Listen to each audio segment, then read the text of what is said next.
باب التسمي بقاضي القضاء ونحوه. To be named قاضي القضاء, judge of judges, and the like. And this is something, of course, that would negate the perfection in the tawheed, not in the worship of Allah subhanahu wa ta'ala, not in the oneness of worship of Allah subhanahu wa ta'ala, in the oneness of lordship of Allah subhanahu wa ta'ala. When people would say that the qadi, the judge or the leader or whatever there is, people would exalt him in such a way that it's only for Allah subhanahu wa ta'ala such an exaltation and praise, because these judges are nothing but creation of Allah subhanahu wa ta'ala. So even forbidding us from having this extreme praise of others. Mentioned the hadith في الصحيح عن أبي هريرة رضي الله عنه عن النبي صلى الله عليه وسلم قال إن أخنع اسم عند الله رجل تسمى ملك الأملاك لا مالك إلا الله.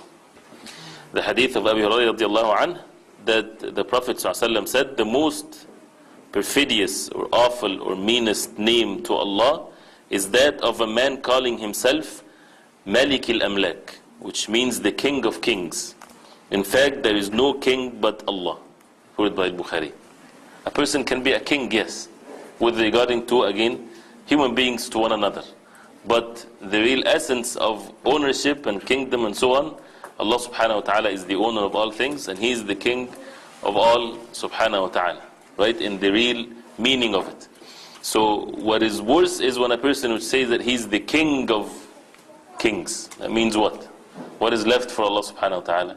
This is definitely would belittle what a person is supposed to exalt Allah subhanahu wa ta'ala, and that of course negates the perfection of the tawheed, and it shows that it's not permissible as it's mentioned.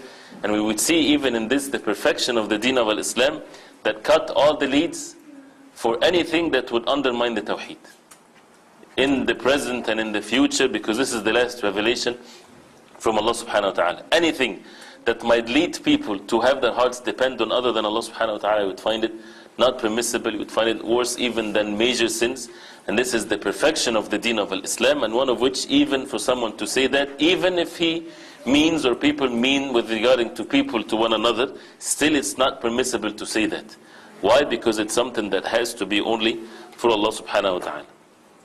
Or when they say Shahin Shah, for example, or something like this, as it's mentioned in the next hadith. Which says here, Sufyan said, another example is the title of Shahin Shah. In another version, أغيظ رجل على الله يوم القيامة وأخبته, meaning Allah will be most enraged on the day of judgment, and the most wicked will be a man who has given himself the title of King of Kings. And the word أخنع means lowest and meanest, أوضع, right? The lowest person. He praised himself that he elevated himself so high. As a punishment for that person, he will be the lowest and meanest and so on. And that's why those who have arrogance in the day of judgment, as the Prophet ﷺ said, they will be like ants in the day of judgment, people stepping on them. As a result of their actions, the reward or the punishment is given from the same sort of deed that people used to do. They're arrogant and they're trying to elevate themselves, they will be put in the lowest level as a result of their arrogance when it comes to the attributes of Allah subhanahu wa ta'ala and what's for Allah subhanahu wa ta'ala alone. So this is again not permissible to be named Qadi al-Qudah, and this is present it was present in some places where they say that so and so is Qadi al-Qudah, not just the Qadi. Qadi is the judge. No, Qadi al-Qudah, the judge of all judges. Even if they don't mean that this is something to undermine the attributes of Allah subhanahu wa ta'ala, it's still haram by the hadith of the Prophet alayhi salatu wasalam.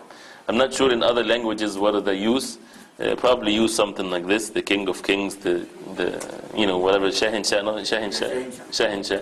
These are not permissible by the evidences that we heard, and that would bring the exaltation in the hearts of the believers to Allah subhanahu wa ta'ala, and to be humble, for human beings to be humble, right? But the king and this and that, where people have arrogance, this is not permissible. They should humble themselves, and there is nothing better than the word, for example, the Khalifa, Amir al-Mu'mineen, the leader of the believers, right? This has the humbleness and the goodness in it, as it was at the time of the companions radiallahu anhu.